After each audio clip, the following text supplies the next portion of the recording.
हमारा द्वितीय क्रम अपक्रिया क्या होता है यहाँ पर, इसको देख लेते हैं। यहाँ पर सेकंड ऑर्डर रिएक्शन, यहाँ क्या होगा, यहाँ क्या था, ये 1 था, यहाँ क्या हो जाएगा, यहाँ 2 आ जाएगा।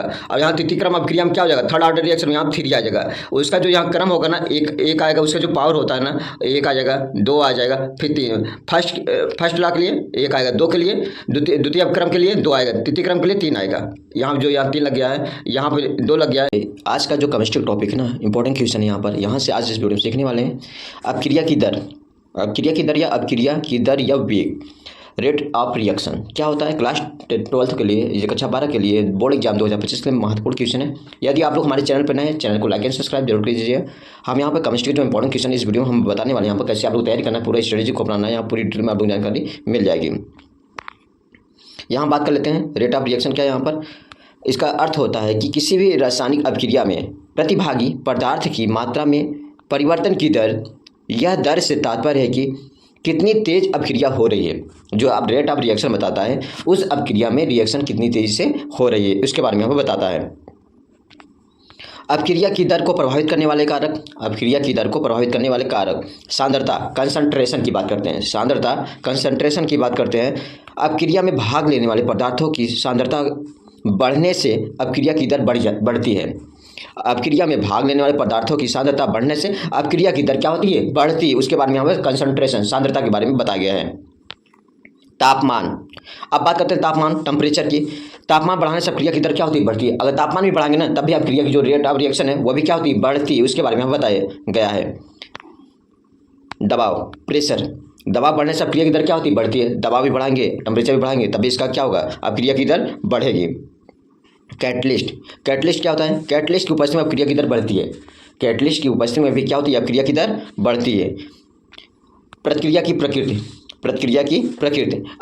प्रकृति भी दर को प्रभावित करती है। उसके बारे में हमें बताया गया है। अभिक्रिया की दर को मापने के कौन कौन से तरीके यहाँ पर देखते हैं इसको। पहला है समय के साथ सांद्रता में परिवर्तन को मापना। दूसरे पॉइंट बताया गया है उत्पाद की मात्रा को मापना। तीसरे पॉइंट बताया गया है अभिक्रिया के दौरान ऊर्जा में परिवर्तन को मापना। इसके बारे में हमें बताया गया है। अगले पॉइंट बताया गया है अभिक्रिया की दर का महत्व। रासायनिक उद्योग में उत्पादन की दर को नियंत्रित करने में। दूसरे पॉइंट बताया गया अभिक्रिया की दक्षता में सुधार करने में। तीसरे पॉइंट बताया गया अभिक्रिया के दौरान ऊर्जा की बचत करने में। चौथे पॉइंट बताया गया है पर्यावरण प्रदूषण को नियंत्रित करने में यह बताया गया है। वेग नियम या दर व्यंजक क्या होता है, इसको देख लेते हैं। यहाँ पर वेग नियम या दर व्यंजक, रेट ऑफ एक्सपेंशन क्या होता है। एक गणितीय समीकरण है जो किसी रासायनिक अभिक्रिया की दर को उसके प्रतिभागी पदार्थों की सांद्रता और अन्य कारकों के साथ संबंधित करता है। इसके बारे में यहाँ पर बताया गया है। वेग नियम का समान रूप क्या होता है। यहाँ पर रेट दिया गया है के, और यहाँ पर एक उत्पाद के रूप में दिया गया है ए और बी दिया गया है। रेट अभिक्रिया की दर है, के क्या है, वेग स्थिरांक है, ए बी क्या प्रतिभागी पदार्थ की सांद्रता है, यम एन क्या है, सांद्रता की शक्तियाँ हैं। यम एन क्या है, सांद्रता की शक्तियाँ हैं। ए बी क्या है, प्रतिभागी पदार्थों की सांद्रता। यहाँ पर ए बी क्या है, प्रतिभागी, यहाँ पर ए बी क्या है, सांद्रता है। यम एन क्या है, यहाँ पर सांद्रता की शक्तियाँ हैं। वेग नियम के प्रकार देखते हैं। प्रथम क्रम अभिक्रिया, फर्स्ट ऑर्डर रिएक्शन क्या होता है, इसको देखते हैं। के क्वेश्चन में ए है, ये कौन सा रिएक्शन होता है हमारा, फर्स्ट ऑर्डर रिएक्शन होता है हमारा। द्वितीय क्रम अभिक्रिया क्या होता है, यहाँ पर इसको देख लेते हैं। यहाँ पर सेकंड ऑर्डर रिएक्शन, यहाँ क्या होगा, यहाँ क्या था, ये 1 था, यहाँ क्या हो जाएगा, यहाँ 2 आ जाएगा। और यहाँ तृतीय क्रम अभिक्रिया में क्या हो जाएगा, थर्ड ऑर्डर रिएक्शन, यहाँ 3 आ जाएगा। उसका जो यहाँ क्रम होगा ना, एक आएगा, उसका जो पावर होता है ना, 1 आ जाएगा, 2 आ जाएगा, फिर 3। फर्स्ट लॉ के लिए 1 आएगा, 2 के लिए, द्वितीय क्रम के लिए 2 आएगा, तृतीय क्रम के लिए 3 आएगा। यहाँ 3 लग गया है, यहाँ पर 2 लग गया है, यहाँ पर 1 लगा हुआ है। ये सब क्या है, उसके क्रम है। वेग नियम का महत्व, वेग नियम का महत्व अपक्रिया की दर को नियंत्रित करने में, अपक्रिया की दक्षता में सुधार करने में, अपक्रिया के दौरान ऊर्जा की बचत करने में। चौथा बताया गया है पर्यावरण प्रदूषण को नियंत्रित करने में। ये सब बताया गया है वेग नियम के महत्व के बारे में। वेग नियम के उदाहरण क्या है आप उसको देख लेते हैं यहाँ पर। हाइड्रोजन और ब्रोमीन की अपक्रिया, हाइड्रोजन और ब्रोमीन की अपक्रिया, हाइड्रोजन को ब्रोमीन की अपक्रिया साथ क्रिया कराने पर यहाँ पर देखते हैं हाइड्रोजन और ये ब्रोमीन का निर्माण हो रहा है यहाँ पर। और यहाँ पर नाइट्रोजन और ऑक्सीजन की अपक्रिया कराने में नाइट्रोजन ऑक्साइड का निर्माण हो रहा है। यहाँ क्या होगा, ये कौन सा रिएक्शन वेग नियम के उदाहरण है यहाँ पर। वेग नियम को समझने के लिए हमें अपक्रिया की दर को नियंत्रित करने की, अपक्रिया की दक्षता सुधार करने में मदद मिलती है। वेग नियम को समझने के लिए हमें अपक्रिया की दर को नियंत्रित करने, अपक्रिया की दक्षता में सुधार करने में मदद मिलती है। अपक्रिया की कोड को ज्ञात करने की विधियाँ, अपक्रिया की कोड को ज्ञात करने की विधियाँ, अपक्रिया की कोड ऑर्डर ऑफ रिएक्शन ज्ञात करने के लिए निम्नलिखित विधियों में की जाती हैं। पहला है यहाँ पर इंटीग्रेशन विधि। पहला है इंटीग्रेशन विधि। इस विधि में अपक्रिया की दर के समीकरण को इंटीग्रेट किया जाता है और फिर सांद्रता के साथ इसका संबंध स्थापित किया जाता है। क्या बताया गया यहाँ पर इंटीग्रेशन विधि में? इस विधि में अपक्रिया की दर के समीकरण को इंटीग्रेट किया जाता है और फिर यहाँ सांद्रता के साथ इसका संबंध स्थापित किया जाता है। डिफरेंशियल विधि। इस विधि में अपक्रिया की दर के समीकरण को डिफरेंशियल किया जाता है और यहाँ फिर सांद्रता के साथ इसका संबंध स्थापित किया जाता है। ग्राफिकल विधि। ग्राफिकल विधि में मेथड में इस विधि में अपक्रिया की दर और सांद्रता के बीच संबंध को ग्राफ प्लॉट किया जाता है, फिर इस कोड को निर्धारित की जाती है। इसके बारे में बताया गया। कंप्यूटर विधि में, कंप्यूटर मेथड, इस विधि में कंप्यूटर का उपयोग करके अपक्रिया की दर को सांद्रता के बीच संबंध विश्लेषित किया जाता है और फिर इसकी कोड को निर्धारित की जाती है। इसके बारे में यहाँ पर बताया गया है। अगले पॉइंट बताया गया इन विधियों का उपयोग करके हम अपक्रिया की कोड को निर्धारित कर सकते हैं और इसके आधार अपक्रिया की दर को नियंत्रित कर सकते हैं। यहाँ पर अपक्रिया की कोड के प्रकार इसको देखते हैं। यहाँ पर प्रथम कोड की अपक्रिया, द्वितीय कोड की अपक्रिया, तृतीय कोड की अपक्रिया। चौथा यहाँ पर मिश्रित क्रम अपक्रिया, मिक्स्ड ऑर्डर रिएक्शन। अपक्रिया के कोड को ज्ञात करने के लिए अपक्रिया की दर को नियंत्रित करने में, अपक्रिया की दक्षता सुधार करने में मदद करता है। प्रथम कोड की अपक्रिया देखते हैं यहाँ पर। प्रथम कोड की अपक्रिया, पहली हेडिंग यहाँ पर प्रथम कोड की अपक्रिया। एक ही प्रकार के रासायनिक अपक्रिया है जिसमें अपक्रिया की दर को केवल यहाँ प्रतिभागी पदार्थों की सांद्रता पर निर्भर करती है। प्रथम कोड की अपक्रिया की विशेषताएं देखते हैं यहाँ पर। अपक्रिया की दर केवल एक प्रतिभागी पदार्थों पर सांद्रता पर निर्भर करती है। दूसरे पॉइंट बताया गया है अपक्रिया की दर की समीकरण रेट यहाँ पर की ए हो जाएगा, जहाँ की वेग स्थिरांक है और ए प्रतिभागी पदार्थ की सांद्रता।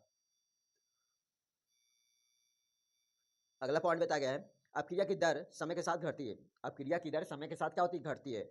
यहाँ बताया गया है अपक्रिया की पूर्णता के लिए अनंत समय लगता है। अपक्रिया को पूर्ण होने में अनंत समय लगता है। प्रथम कोटि अपक्रिया के उदाहरण कौन से हैं यहाँ पर? रेडियोधर्मी पदार्थों का क्षय, कार्बनिक पदार्थों का विखंडन, हाइड्रोजन पेरोक्साइड का विखंडन। इस सब किसके उदाहरण है प्रथम कोटि की अपक्रिया के? प्रथम कोटि अपक्रिया के लिए उपयोग किए जाने वाले समीकरण लॉगरिथमिक समीकरण, यल एन ए बराबर हो जाएगा माइनस के टी प्लस यल ए, और यहाँ क्या हो जाएगा उत्पाद के रूप में ए हो जाएगा। यहाँ पर ये क्या शून्य कोटि की अपक्रिया है, जीरो लगा हुआ है। एक्सपोनेंशियल समीकरण, यहाँ क्या हो जाएगा ए, यहाँ ए जीरो यहाँ पर है, ये पावर में माइनस के टी हो जाएगा यहाँ पर। जहाँ यहाँ बताया गया यहाँ पे एक तत्व का ए क्या है? प्रतिभागी पदार्थों की सांद्रता है। ए जीरो क्या है? यहाँ पर प्रारंभिक सांद्रता है। के क्या? वेग स्थिरांक है। टी क्या है? समय है। प्रथम कोटि की अपक्रिया के महत्व देखते हैं यहाँ पर। रासायनिक उद्योग में उत्पादन की दर को नियंत्रित करने में, अपक्रिया की दक्षता में सुधार करने में, पर्यावरण प्रदूषण को नियंत्रित करने में इसका महत्व है। द्वितीय कोटि की अपक्रिया, द्वितीय कोटि अपक्रिया सेकंड ऑर्डर रिएक्शन, एक ही प्रकार की रासायनिक अपक्रिया जिसमें अपक्रिया की दर को प्रतिभागी पदार्थों की सांद्रता पर निर्भर करती है। उसके बारे में बताया द्वितीय कोटि की अपक्रिया की विशेषताएं।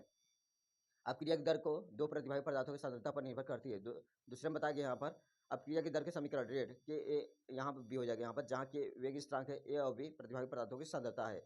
यहाँ थर्ड में चौथे में बताया गया यहाँ पर अपक्रिया की दर समय के साथ घटती है। अपक्रिया को पूर्ण होने के लिए अनंत समय लगता है। द्वितीय कोटि अपक्रिया के प्रकार समान द्वितीय कोटि अपक्रिया, सेकंड ऑर्डर रिएक्शन, दोनों प्रतिभागी पदार्थों की सांद्रता समान होती है। असमान द्वितीय कोटि अपक्रिया, डिफरेंट सेकंड ऑर्डर रिएक्शन, दोनों प्रतिभागी पदार्थों की सांद्रता अलग अलग होती है। द्वितीय कोटि अपक्रिया के उदाहरण हाइड्रोजन और ब्रोमीन की अपक्रिया, नाइट्रोजन और ऑक्सीजन की अपक्रिया, कार्बन पदार्थों का पोलाराइजेशन। अगला देखते हैं यहाँ पर द्वितीय कोटि अपक्रिया के लिए उपयोग किए जाने वाले समीकरण। द्वितीय कोटि अपक्रिया में प्रयोग किए जाने वाले समीकरण समान द्वितीय कोटि अपक्रिया के लिए ये समीकरण दिया गया है यहाँ पर। अब यहाँ पर असमान द्वितीय कोटि अपक्रिया के लिए समीकरण दिया गया है। जहाँ दिया गया है ए और बी क्या है यहाँ पर प्रतिभागी पदार्थों की सांद्रता है, ए और बी क्या है यहाँ पर प्रारंभिक सांद्रता है, के क्या है वेग स्थिरांक, टी क्या है समय के रूप में बताया गया है। द्वितीय कोटि अपक्रिया का महत्व क्या है हम इसको देख लेते हैं। रासायनिक उद्योग में उत्पादन की दर को नियंत्रित करने में, अपक्रिया की दक्षता सुधार करने में, पर्यावरण प्रदूषण को नियंत्रित करने में। बात कर लेते हैं तृतीय कोटि अपक्रिया के लिए। तृतीय कोटि अपक्रिया के लिए एक प्रकार के रासायनिक अपक्रिया है जिसमें अपक्रिया की दर को तीन प्रतिभागी पदार्थों में सांद्रता पर निर्भर करती है। तृतीय कोटि अपक्रिया की विशेषता है अपक्रिया की दर तीन प्रतिभागी पदार्थों में सांद्रता पर निर्भर करती है। यहाँ पर अपक्रिया की दर समीकरण रेट है यहाँ पर ए बी सी है। यहाँ पर जहाँ वेग स्थिरांक है ए बी सी, यहाँ पर प्रतिभागी पदार्थों की सांद्रता है। अपक्रिया की दर समय के साथ घटती है, अपक्रिया की पूर्णता के लिए अनंत समय लगता है। तृतीय कोटि अपक्रिया के लिए समान तृतीय कोटि अपक्रिया, सेम थर्ड ऑर्डर रिएक्शन, तीनों प्रतिभागी पदार्थों की सांद्रता समान होती है, असमान तृतीय कोटि अपक्रिया, तीनों प्रतिभागी पदार्थ सांद्रता अलग अलग होती है। तृतीय कोटि अपक्रिया के उदाहरण यहाँ देखते हैं यहाँ पर हाइड्रोजन ब्रोमीन क्लोरीन की अपक्रिया, नाइट्रोजन ऑक्सीजन और कार्बन मोनोऑक्साइड की अपक्रिया, कार्बनिक पदार्थों का यहाँ पर टाइमराइजेशन, इसके बारे में हमको बताया गया है। तृतीय कोटि अपक्रिया के लिए उपयोग किए जाने वाले समीकरण यहाँ दिया गया। तृतीय कोटि अपक्रिया में जो समीकरण का यूज किया जाता है इसको बताया गया। यहाँ दिए गए ये तीनों कोटि अपक्रिया के लिए जहाँ बताया गया है ए बी सी क्या यहाँ प्रतियोगी पदार्थों की सांद्रता है, ए बी सी क्या यहाँ पर प्रारंभिक सांद्रता है, क्या वेग स्थिरांक टी क्या है, समय है, उसके बारे में हमको बताया गया है। तृतीय कोटि अपक्रिया का महत्व यहाँ पर रासायनिक उद्योगों में उत्पादन की दर को नियंत्रित करने में, अपक्रिया की दक्षता को सुधार करने में, पर्यावरण प्रदूषण को नियंत्रित करने में इसका महत्व है। यहाँ पर आज क्लास 12 के लिए इंपॉर्टेंट केमिस्ट्री का क्वेश्चन कराए हुए हैं। यहाँ प्रथम कोटि अपक्रिया, द्वितीय कोटि अपक्रिया, प्रारंभिक अपक्रिया, वेग स्थिरांक, सारे यहाँ पर क्वेश्चन जो इंपॉर्टेंट हमने इस वीडियो में पूरा किया है। यदि आप लोग हमारे चैनल पर नए, चैनल को लाइक एंड सब्सक्राइब जरूर कीजिएगा। चल आज वीडियो हम यहीं समाप्त करें। थैंक यू, जय हिंद।